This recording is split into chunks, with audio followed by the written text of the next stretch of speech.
नमस्कार, बहुत स्वागत है आप सभी का न्यूज़ 18 राजस्थान के डिजिटल पेज पर। आपके साथ मैं पल्लवी रविंद्र सिंह।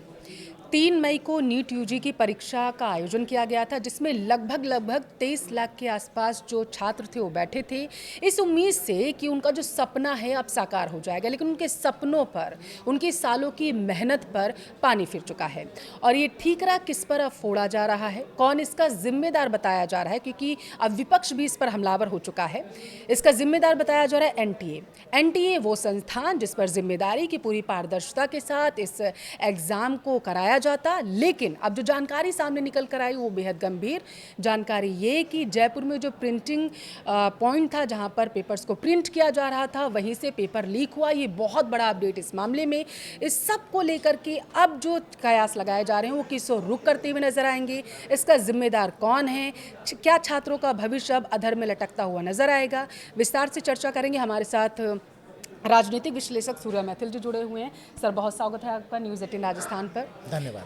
3 मई को सर नीट यूजी की परीक्षा का आयोजन किया जाता है, लेकिन इस दौरान परीक्षा होने के बाद पता चलता है कि सीकर से परीक्षा जो थी उसे अब जो है वो जो पारदर्शिता के साथ कराने के बाद एनटीए ने कही थी वो ना कहीं कहीं अधर में लटक चुकी है। सबसे पहले तो आप इस पर कहना क्या चाहते हैं, क्या टिप्पणी है आपकी, बताइए।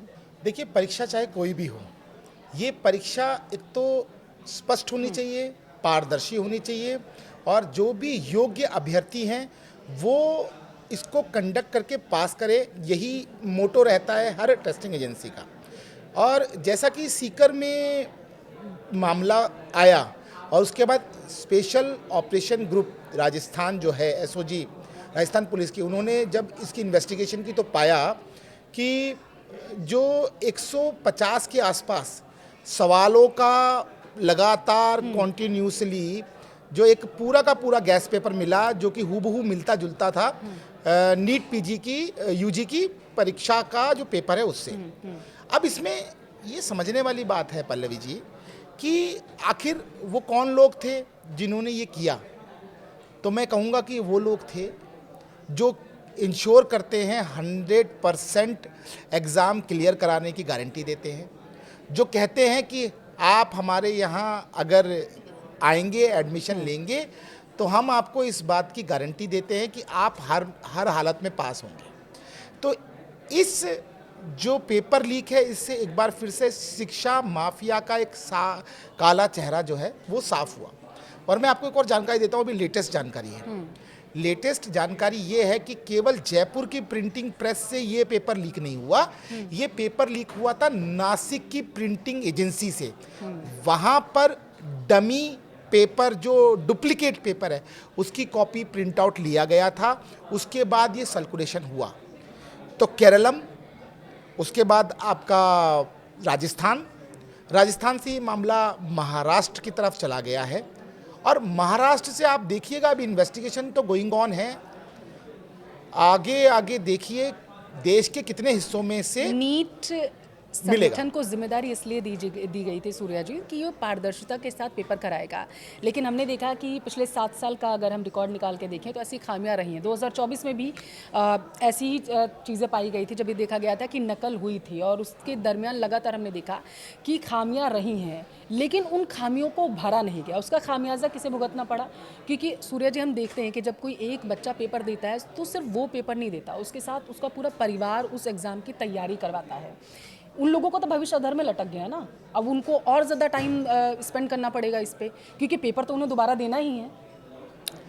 देखिए पल्लवी जी, ये समस्या पिछले 7 साल में नहीं आई है, ये समस्या 1970 से 1960 से आई है। मैं आपके सामने कुछ आंकड़े रख देता हूँ। 1970 में यूपीएससी की परीक्षा लीक हुई। IBPS जो कि इंडियन बैंकिंग पीओ सर्विसेज वो होती है, उसकी परीक्षा 1980 में लीक हुई। फिर AIEEE जो कि अब JEE मेंस कहलाता है, उसकी परीक्षा 2011 में लीक हुई। फिर एम्स पीजी की परीक्षा 2012 में लीक हुई। पोस्टल डिपार्टमेंट की परीक्षा 2014 में लीक हुई। कैट की परीक्षा 2004 में लीक हुई। और जब ये परीक्षाएं लीक होती हैं तो उसके बाद लीपापोती का एक बहुत बड़ा प्रोपोगेंडा चलाया जाता है। पूर्व की सरकारों में हमने देखा, अभी आपको पता चला होगा कि इसमें जो अरेस्ट हुए हैं ये जो इस नीट यूजी परीक्षा के अंदर, उसके अंदर एक अविनाश लांबा है, एक मनीष यादव है और तीसरा है राकेश यादव। अब अगर पूर्व में हम देखें कि पुलिस ने इनको अरेस्ट किया, अरेस्ट होने के बाद अब इनको प्रेजेंट करेंगी कोर्ट में, तो पहले धाराएं होती थी मात्र 420 और 406 अमानत में खयानत और 420, जिसमें बहुत आसानी से बेल मिल जाती है। लेकिन जब से देश में प्रधानमंत्री श्री नरेंद्र मोदी जी की सरकार आई, वो भविष्य के लिए भारत को तैयार करने के लिए प्रतिबद्ध हैं। इसलिए उन्होंने 2024 के अंदर सार्वजनिक परीक्षा अधिनियम लेके आए। उस परीक्षा अधिनियम के बाद अब जो ये 3 मैंने नाम बताए, इनके ऊपर 420 और 406 का मुकदमा नहीं चलेगा। अब इनके ऊपर मुकदमा चलेगा वो जिसमें इनको सजा होगी 10 साल की, इनके ऊपर फाइन लगाया जाएगा 1 करोड़। एक चीज और बात होती है संवेदनहीनता और संवेदनशीलता की, तो आपको मैं बता दूं, पूर्व की सरकारें तो हमेशा संवेदनहीन ही रही हैं। मैं खुद एक छात्र रहा हूं, मैंने एनडीए को क्रैक किया है, यूपीएससी का प्री भी दिया है। मुझे पता है कि एक छात्र की मेहनत कितनी होती है। बिल्कुल। और कभी भी पूर्व की सरकारों में इसमें संवेदनशीलता नहीं दिखाई। उत्तराखंड की मैं बात करूं, उत्तराखंड की सरकार ने जो अधिनियम लेके आई उसके अंदर था कि कोई भी पकड़ा जाएगा तो उसको आजीवन कारावास होगा, उसकी संपत्ति कुर्क होगी। उत्तर प्रदेश में यह कानून आया कि 10 साल की सज़ा और उसके घर पे बुलडोज़र भी चलेगा, संपत्ति कुर्क होगी। मतलब इसके खिलाफ एक कठोर कानूनी कार्रवाई, ताकि अपराधियों के दिल में ये डर रहे कि अगर हम ऐसे काम में लिप्त होंगे और हम पकड़ेंगे तो हमारा कैरियर खत्म। लेकिन सूर्या जी, नए नए तरीके अपनाए जा रहे हैं। एनटीए ने सबसे पहले जब ये मामला आया कि संभवतः ऐसा हो सकता है कि पेपर लीक हुआ होगा, तो एनटीए का जो सबसे पहले बयान आया था वो यही आया था कि ऐसा हो नहीं सकता, हमने पूरी पारदर्शिता के साथ इस पेपर को कराया है और ये सिर्फ एक गेस पेपर है जिससे कुछ क्वेश्चंस जो हैं वो सिर्फ मैच हुए हैं। एनटीए ने पूरी तरीके से पल्ला झाड़ लिया। वो बात दूसरी है कि अभी सरकार ने जिस तरीके से उन्हें ऐसा लगा कि ये नहीं पेपर लीक ही हुआ है, तो उसके बाद तुरंत ही ये आदेश दिया गया कि परीक्षा को रद्द कर दिया जाए और जाँच अब इसकी सीबीआई करेगी। लेकिन पहले तो पल्ला एनटीए ने झाड़ लिया था, ये तो सत्य है। अब मैं आपसे फिर वही कहूँगा, संवेदनशीलता और संवेदनहीनता। अगर पूर्व में कांग्रेस की सरकारें होती तो वो एनटीए के साथ होती, वो उनके सुर में सुर मिलाती। लेकिन ये सरकार पारदर्शी प्रशासन देने के लिए छात्रों के हित में काम करने वाली है, इसलिए सरकार ने इस पे संज्ञान लिया। सरकार ने कहा कि नहीं, एनटीए इसको रिजेक्ट करेगा, रद्द करेगा। और मैं धन्यवाद करूंगा देश के शिक्षा मंत्री धर्मेंद्र प्रधान जी को, जिन्होंने इसके ऊपर त्वरित कार्रवाई करवाई, और धन्यवाद करूंगा राजस्थान एसओजी को कि उन्होंने इस मैटर को जानकारी मिलने के बाद त्वरित कार्रवाई करी। डीआईजी लेवल की टीम इसके ऊपर वर्कआउट करती रही और लगातार इतनी सटीक कार्रवाई हुई कि 3 तो अरेस्ट हुए हैं और बाकी बहुत सारे रडार पे हैं, और ना जाने कितने आपको मैं बताऊं। लेकिन जो सूर्या जी, मैं चाहती हूँ आप मेरे दर्शकों को ज़रा ये समझाइए, ये तो आगामी कार्रवाई की जाएगी, लेकिन ऐसी क्या वजह है कि ये जो पेपर लीक माफिया हैं ये कोई ना कोई रास्ता आजमा ही लेते हैं, निकाल ही लेते हैं पेपर को लीक करने का? क्योंकि मुझे अभी एनटीए का बयान मैंने देखा था, वो याद आ रहा था मुझे। उनकी तरफ से कहा गया कि ऐसा हो ही नहीं सकता इस तरीके से पेपर लीक हो कि प्रिंटिंग प्रेस जहाँ पे पेपर छपता है, क्वेश्चन पेपर छपता है, वहाँ से पेपर लीक हो जाए, ऐसा कभी हुआ ही नहीं है। तो उन्होंने कहा ऐसा हो ही नहीं सकता। ये कैसे रास्ता निजात कर लेते हैं, वो लोग इजाद कर लेते हैं? देखिए पल्लवी जी, आज का समय जो है वो सोशल मीडिया का समय है। आज का समय जो है प्रौद्योगिकी क्रांति का समय है।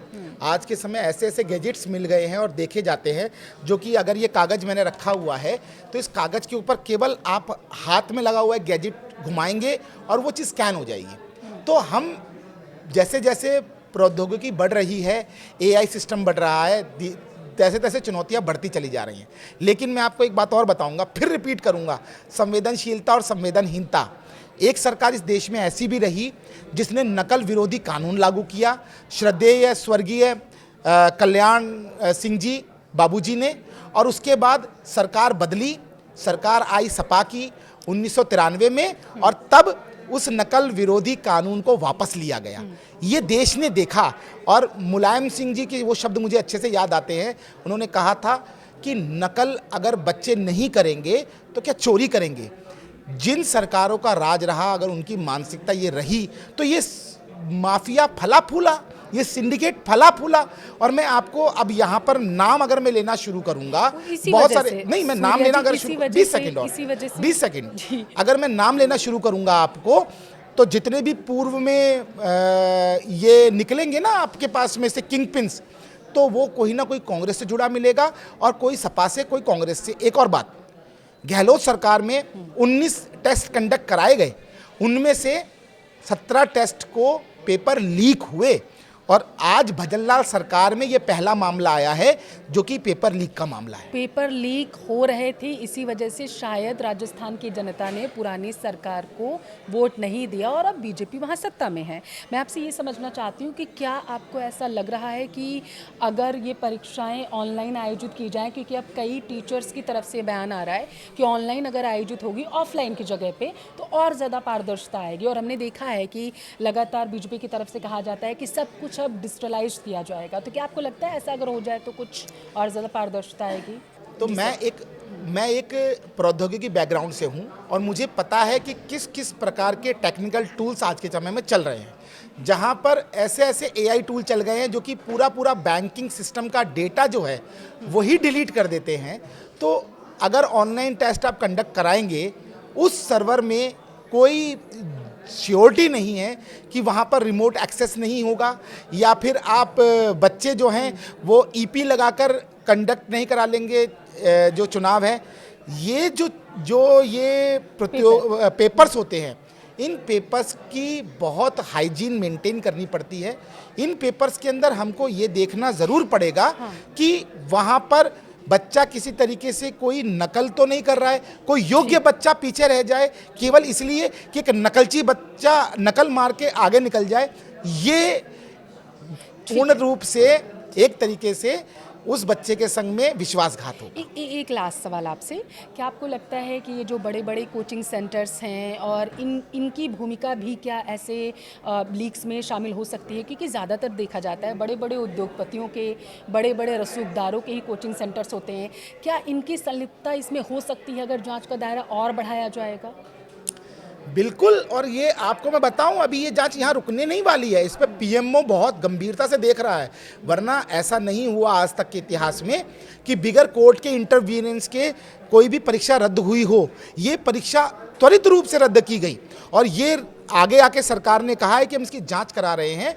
जितने भी लोग पकड़ में आ रहे हैं वो कहीं ना कहीं कोचिंग माफिया से जुड़े हुए हैं, शिक्षा माफिया से जुड़े हुए हैं। ये उनमें वो लोग इन्वॉल्व हैं जो कहते हैं कि हम 100% गारंटी लेते हैं कि आप जो हैं वो पास होंगे ही होंगे, आपका बच्चा पास होगा। यही कारण है वो 20 लाख, 30 लाख, 40 लाख रुपए की जो डोनेशन लेते हैं, और यही कारण है कि इसके अंदर योग्य बच्चा पीछे रह जाता है। लेकिन केंद्र की मोदी सरकार, राज्य की भजनलाल सरकार इस बात के लिए प्रतिबद्ध है, और मैं धन्यवाद करूंगा धर्मेंद्र प्रधान जी का, श्रद्धेय मोदी जी का, श्रद्धेय अमित शाह जी का और भजनलाल जी का, कि उनकी सरकारों ने इस प्रकार का निर्णय लिया और बच्चों के भविष्य के संग खिलवाड़ नहीं होने दिया। आपको मैं बताऊं, अब जो नई डेट आएगी उसमें बच्चे दोबारा एग्जाम दे लेंगे, लेकिन कम से कम उनके संग ये धोखा नहीं होगा कि 600 नंबर जिसके पास में पेपर था वो पढ़ के गया था, रट्टाफिकेशन करके वो पेपर दे के वो पास हो जाता। आज अब जो चुने जाएंगे वो योग्य बच्चे होंगे। बिल्कुल, वो योग्य बच्चे होंगे, लेकिन परेशानी बच्चों की ज़रूर कहीं ना कहीं यहाँ बढ़ती हुई नज़र आएगी। और जैसा सूर्या जी ने कहा कि इसमें अगर जांच का दायरा और बढ़ाया जाएगा तो ऐसा हो सकता है कि बहुत सारे नाम ऐसे सामने निकल कर आएंगे जो जिम्मेदारी लेते हैं, जो ये फिक्स करते हैं अमाउंट कि हमें इतना डोनेशन दीजिए और आपके बच्चे को हम 90%, 80% मार्क्स ला करके पास करवा के आगे बढ़ाएंगे। उनके भी नाम हो सकता है सामने आ जाएंगे। बहुत शुक्रिया आपका सूर्या मैथिल जी हमसे इस चर्चा में जुड़ने के लिए। तो उम्मीद करती हूँ कि आपके बहुत सारे सवालों का जवाब इस पॉडकास्ट में आपको मिला होगा। जांच अभी की जा रही है, सीबीआई इस पूरे मामले की जांच कर रही है। देखना ये होगा कि क्या कुछ और बड़े नाम भी इसमें सामने निकल कर आएंगे। न्यूज़ 18 राजस्थान के इस डिजिटल पेज में जुड़ने के लिए आप सभी का बहुत बहुत धन्यवाद। नमस्कार।